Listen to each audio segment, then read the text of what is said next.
Hindavi Swarajya news, जनतेसाठी एक पाऊल पुढे।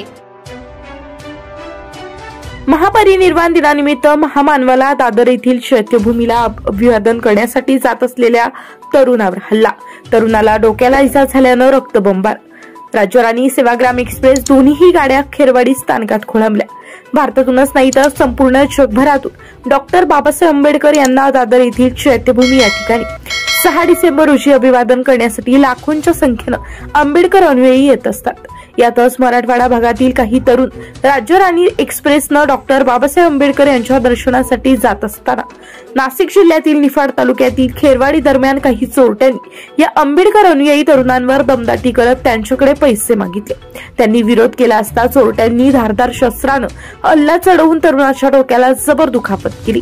तो रक्तबंबाळ झाल्यानं काही तरुण भयभीत झाले। चोरट्यांनी संधीचा फायदा घेत गाडीची चेन पुलिंग करून तिथून धूम ठोकली। पेट्रोलिंगसाठी रेल्वे गाडीत रेल्वे पोलीस कर्मचारी असते तर सदर घटना ही घडलीच नसती असा संवाद साधत रक्तानं माखलेला तरुण व त्याच्या साथीदारांनी संतप्त तरुणांनी रेल्वे रोको केला।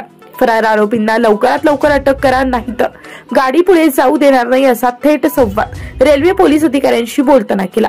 रेल्वे रोको झाल्यानं राज्यराणी व सेवाग्राम एक्सप्रेस या दोन्ही गाड्या काही वेळ खोळंबल्या होत्या। वृत्त संकलन विभाग, हिंदवी स्वराज्य न्यूज, नाशिक।